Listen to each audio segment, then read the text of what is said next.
लोकसभा चुनाव संपन्न हो चुके हैं और लोकसभा चुनाव के बाद अब राज्यसभा की बारी है। 10 राज्यसभा की सीटें खाली हो गई हैं लोकसभा चुनाव के दौरान। दरअसल ये राज्यसभा के जो सांसद हैं वो अब लोकसभा पहुंच चुके हैं और ऐसे में बिहार की भी 2 सीटें हैं जिस पर तमाम निगाहें टिकी हैं। तो 2 सीटों पर 4 नाम सामने आ रहे हैं। कौन कौन से वो 4 नाम हैं जो राज्यसभा जाएंगे। नमस्कार, दर्श न्यूज में आपका स्वागत है। मैं हूं अनुराग। 2 सीटें हैं राज्यसभा की, 4 नाम सामने आ रहे हैं। अब इन 4 नामों में कौन 2 नाम राज्यसभा पहुंचेगा ये हम आपको बताने जा रहे हैं। दरअसल उन 4 नामों की चर्चा करेंगे और 2 राज्यसभा सीट की चर्चा करेंगे। सबसे पहले ये बताएं जो 2 सीटें खाली हुई हैं बिहार कोटे की। पहली सीट बीजेपी कोटे की है जिससे विवेक ठाकुर वहां राज्यसभा सांसद थे और उन्होंने लोकसभा का चुनाव जीता है। नवादा से वो चुनाव जीतकर सांसद बने हैं लोकसभा के। और दूसरी सीट लालू यादव की बेटी मीसा भारती की सीट है जो पाटलिपुत्रा से सांसद बनी है। यानी ये 2 सीटें, यानी एक एनडीए कोटे की और एक आरजेडी कोटे की जो सीटें हैं वो खाली हुई हैं। यानी एक एनडीए और एक महागठबंधन की सीट खाली हुई है। तो वैसे में आप सोचेंगे कि एनडीए की सीट पर एनडीए का दावा, यानी बीजेपी की जो सीट खाली हुई है तो बीजेपी का कोई कैंडिडेट पहुंचेगा, और महागठबंधन की जो सीट खाली हुई है यानी मीसा भारती की जो सीट खाली हुई है उस सीट पर लालू परिवार या फिर आरजेडी का कोई शख्स पहुंचेगा राज्यसभा। तो क्या है आखिर गणित, क्योंकि चर्चा है कि लालू यादव की बेटी रोहिणी आचार्य को भेजा जाएगा राज्यसभा। लालू यादव जिस तरह से उन्होंने मैदान में उतारा था रोहिणी आचार्य को सारण के मैदान में, और सारण में उन्होंने रूढ़ी को कड़ी टक्कर दी और रोहिणी आचार्य काफ़ी चर्चित रही। हालांकि रोहिणी आचार्य चुनाव हारने के बाद सिंगापुर गई हुई हैं और इस बीच चर्चा है कि रोहिणी आचार्य को राज्यसभा भेजा जाएगा। लेकिन क्या सचमुच रोहिणी आचार्य राज्यसभा जा सकेंगी, क्योंकि अभी उन्होंने एक चुनाव हारा है। ऐसी स्थिति में लोकसभा का चुनाव वो हार चुकी हैं, तो क्या राज्यसभा में भी लालू यादव बेटी पर अपना दांव खेलेंगे? ऐसा संभव होता नहीं दिख रहा है। तो खैर आगे बढ़ते हैं। तो रोहिणी आचार्य की दूर दूर तक कहीं कोई उम्मीदें नहीं है कि रोहिणी आचार्य को लालू यादव राज्यसभा में भेजेंगे मीसा भारती की जगह, क्योंकि मीसा भारती लोकसभा पहुंच चुकी हैं। तो ऐसी स्थिति में क्या होगा, क्योंकि समीकरण ही कुछ ऐसा है कि वो एनडीए के पक्ष में है। यानी लालू यादव की बेटी मीसा भारती ने लोकसभा चुनाव जरूर जीत लिया, लेकिन कहीं ना कहीं अगर कहा जाए तो राज्यसभा की सीट आरजेडी ने गंवा दी है। समीकरण बताएंगे कि आखिर क्या कुछ है, किस तरह से समीकरणों के तहत जो है एनडीए की गोटी लाल है और लालू यादव की जो सीट है वो उनसे छीन रही है। तो ऐसी स्थिति में सबसे पहले चर्चा करते हैं कि जो 2 सीट है, 2 सीट में एक बीजेपी कोटे की सीट है और दूसरी एक सीट है जिस पर जेडीयू अपना दावा ठोक रही है। जी हाँ, नीतीश कुमार अपना दावा ठोक रहे हैं कि वो जेडीयू कोटे में जाएगी वो सीट। और ऐसी स्थिति में जो 2 सीटें हैं उसमें एक बीजेपी कोटे से हैं और दूसरी जेडीयू कोटे से हैं। तो कौन कौन जाएगा, क्योंकि आरजेडी की अगर बात करें तो आरजेडी का पत्ता साफ है। दरअसल हम बता रहे थे कि आखिर वजह क्या है। दरअसल ये जो 2 सीटें हैं, जो 2 सीटें खाली हुई हैं, इस पर अलग अलग नोटिफिकेशन जारी किया जाएगा। वैसी स्थिति में इसमें अलग अलग चुनाव होंगे और अलग अलग चुनाव होंगे तो जो तमाम विधायक हैं दोनों ही चुनाव में शामिल होंगे और बहुमत एनडीए के पक्ष में है। वैसी स्थिति में दोनों ही बार एनडीए के कैंडिडेट जीत हासिल कर लेंगे और यही पेच है कि लालू यादव रोहिणी आचार्य को राज्यसभा नहीं भेज पाएंगे।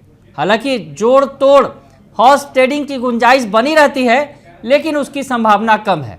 लालू यादव शायद ही ये रिस्क लेंगे, क्योंकि जिस तरह से अभी लोकसभा का चुनाव हार चुकी है रोहिणी आचार्य, वैसी स्थिति में फिर से राज्यसभा में दांव लगाएंगे और चुनाव हारती हैं तो दोहरी हार होगी। तो वैसी स्थिति में शायद लालू यादव ऐसा कुछ नहीं करने जा रहे हैं। यानी ये दोनों सीटें एनडीए कोटे में सीधे सीधे जा रही हैं।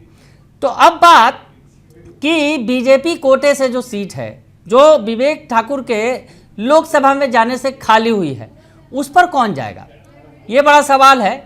कई नाम तैर रहे हैं बीजेपी कोटे से। जी हाँ, बीजेपी कोटे से कई नाम हैं और सबसे बड़ा नाम जो तैर रहा है आरके सिंह का, और साथ ही साथ जहानाबाद के पूर्व सांसद रहे सुशील कुमार सिंह का।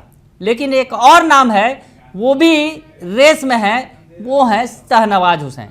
जी हाँ, ये 3 नाम हैं जो बीजेपी कोटे से तैर रहा है फिजा में, चुनावी सियासी फिजा में, कि ये 3 नाम में से कोई एक नाम फाइनल किया जाएगा बीजेपी कोटे से जो राज्यसभा पहुंचेगा। अब बात आरके सिंह या फिर सुशील कुमार सिंह क्योंकि जिस तरह से आरके सिंह को चुनाव में हार मिली, हालांकि उम्मीद नहीं थी, उम्मीद से परे हुआ आरके सिंह जो आरा से चुनाव लड़ रहे थे, लेकिन आरा में CPI-ML के सुदामा प्रसाद के हाथों हार गए। तो ऐसी स्थिति में आरके सिंह हार कर मैदान से बाहर हो गए। हालांकि केंद्र में उनका जो परफॉर्मेंस था पिछली सरकार में अच्छा था, मोदी सरकार के मंत्री के तौर पर। वैसी स्थिति में वो जो है एक बड़े दावेदार हैं कि उन्हें भेजा जाए राज्यसभा। और सबसे बड़ी बात, जिस तरह से केंद्र में जो सरकार बनी और केंद्र में जो सरकार बनी उसमें किसी राजपूत को मंत्री नहीं बनाया गया। वैसी स्थिति में कहीं ना कहीं इस बिरादरी में गुस्सा हो सकता है, तो उस गुस्से की भरपाई राज्यसभा से आरके सिंह या फिर सुशील कुमार सिंह को भेजकर पूरा किया जा सकता है। तो ये चांसेस लग रहे हैं बीजेपी कोटे से। लेकिन एक और नाम है शाहनवाज हुसैन का, जो बड़ा नाम है, कद्दावर नेता हैं बीजेपी के, उन्हें इस बार चुनाव में मौका नहीं दिया गया। तो ऐसी स्थिति में शाहनवाज हुसैन को भी भेजा जा सकता है। अल्पसंख्यक कोटे से कोई बड़ा चेहरा नहीं है, बीजेपी के पास कोई नाम नहीं है, तो ऐसी स्थिति में शाहनवाज हुसैन को राज्यसभा भेजकर इसकी भरपाई की जा सकती है। तो ये 3 नाम हो गए बीजेपी कोटे से। अब बात जदयू कोटे की, कि जदयू कोटे से कौन पहुंचेगा राज्यसभा, ये बड़ा सवाल है। तो ऐसी स्थिति में थोड़ा पीछे जाएं, अभी एक दिन पहले अगर जाएं तो भगवान सिंह कुशवाहा को MLC कैंडिडेट बना दिया है जेडीयू ने। जी हाँ, MLC कैंडिडेट के तौर पर उन्हें उतार दिया गया है। रामबली चंद्रवंशी की जो सीट है, जो आरजेडी के MLC थे, उनकी ये सीट खाली हुई है। उन पे जो पार्टी गतिविधि आरोप लगे थे, उसके बाद उनकी ये जो सीट है वो खाली हुई है। और अब जो है ये जो MLC की सीट है वो जेडीयू के कोटे में गई है, जेडीयू को मिला है। और जेडीयू ने भगवान सिंह कुशवाहा को मैदान में उतारा है। भगवान सिंह कुशवाहा के बारे में बता दें, कुशवाहा बिरादरी के बड़े नेता रहे हैं भगवान सिंह कुशवाहा।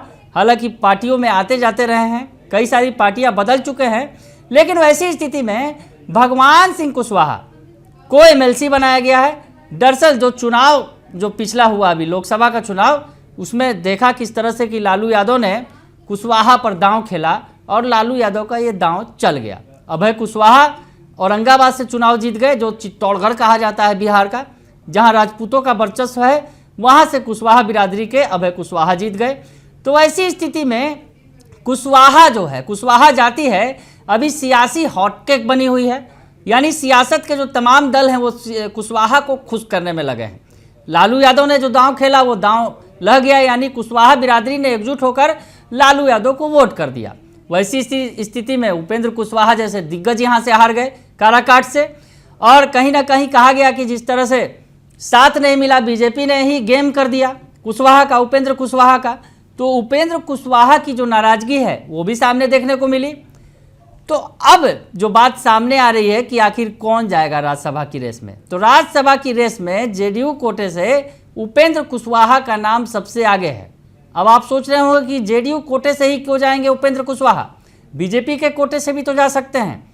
लेकिन जेडीयू ने जिस तरह से भगवान सिंह कुशवाहा को टिकट दिया, अब दरअसल थोड़ा ये भी जान लेना जरूरी है कि उपेंद्र कुशवाहा नाराज हो गए थे चुनाव के पहले भी। दरअसल उन्हें एक सीट दी गई थी काराकाट की, इसके लिए नाराज थे इस वजह से। तो ऐसी स्थिति में कुशवाहा को मनाया गया था और उपेंद्र कुशवाहा के साथ वादा किया गया था कि उन्हें एक MLC की सीट भी दी जाएगी। यानी लोकसभा चुनाव की एक सीट दी गई, उपेंद्र कुशवाहा खुद चुनाव लड़े काराकाट से, और दूसरी एक MLC की जो सीट है उस पर उन्हें उनका कैंडिडेट उतरेगा, ये वादा किया गया था। लेकिन इधर नीतीश कुमार ने अपना कैंडिडेट उतार दिया, भगवान सिंह कुशवाहा को मैदान में उतार दिया। तो ऐसी स्थिति में नाराजगी बढ़ गई है उपेंद्र कुशवाहा की। तो उपेंद्र कुशवाहा की नाराजगी को शांत करने के लिए ऐसा किया जाएगा कि जेडीयू कोटे से उन्हें राज्यसभा भेजा जाएगा और उन्हें मना लिया जाएगा, क्योंकि आने वाले अभी 2025 के बिहार विधानसभा चुनाव के लिहाज से उपेंद्र कुशवाहा बड़ा फैक्टर साबित हो सकते हैं। क्योंकि जिस तरह से बिहार में कुशवाहा की सियासत काफ़ी सिर चढ़कर बोल रही है, अगर यूँ कहें कि सभी कुशवाहा जाति को खुश करने में लगे हुए हैं।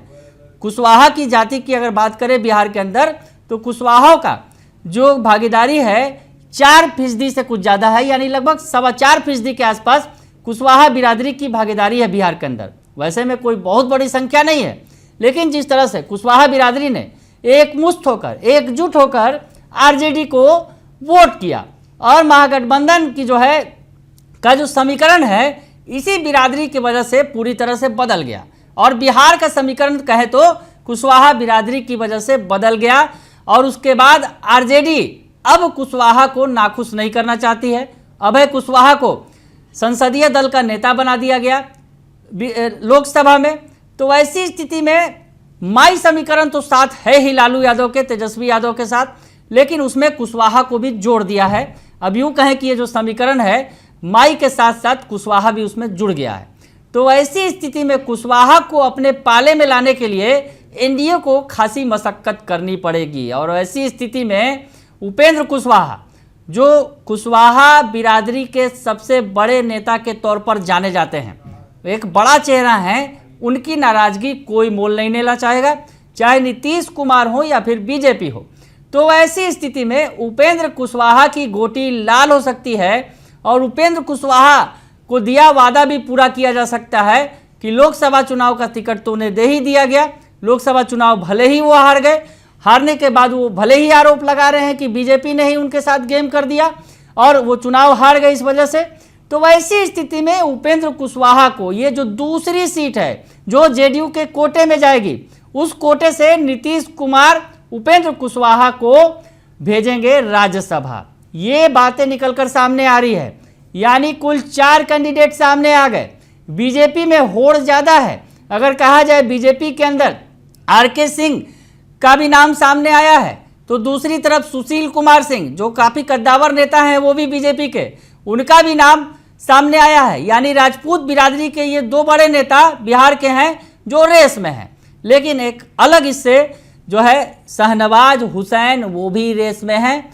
यानी बीजेपी कोटे वाली सीट पर 3 नाम सामने आए हैं। तो दूसरी जेडीयू कोटे की अगर बात करें तो उसमें सीधे सीधे ये माना जा रहा है कि उपेंद्र कुशवाहा की गोटी लाल हो सकती है।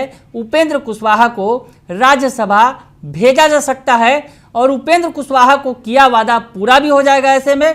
और जिस तरह से कुशवाहा बिरादरी पर बिहार में सियासत खूब हो रही है, वैसे में उपेंद्र कुशवाहा को मनाकर आगे 2025 विधानसभा चुनाव की जमीन तैयार की जाएगी। तो हमने आपको बताया कि किस तरह से राज्यसभा चुनाव को लेकर गहमागहमी बनी हुई है। हालांकि अभी नोटिफिकेशन जारी नहीं हुआ है। और हमने आपको ये भी बताया कि किस तरह से जो राज्यसभा चुनाव में आरजेडी अपना सीट लूज कर रही है, यानी मीसा भारती की जो सीट है वो लूज कर रही है और ये जो सीट है एनडीए के खाते में आ रही है। और वजह भी बताया हमने आपको कि किस तरह से तकनीकी वजहों से, क्योंकि 2 अलग अलग बार जो उपचुनाव होने वाले हैं, तो इसके लिए 2 अलग अलग नोटिफिकेशन जारी होंगे और 2 अलग अलग चुनाव होंगे। वैसी स्थिति में दोनों बार सभी विधायकों को मौका मिलेगा और इसमें बड़ी पार्टी जो है, यानी जिसकी सरकार है, वो बाजी मार जाएगी, क्योंकि उनके विधायक ज़्यादा होंगे। तो वैसी स्थिति में दोनों ही बार एनडीए की गोटी लाल होगी। तो वैसी स्थिति में 4 नाम हैं। अब इस 4 नाम में कौन से वो 2 चेहरे हैं जो पहुंचेंगे राज्यसभा, ये देखना दिलचस्प होगा। बने रहिए दर्श न्यूज के साथ, तमाम खबरों से आपको अपडेट रखेंगे। फिलहाल के लिए इतना ही, धन्यवाद।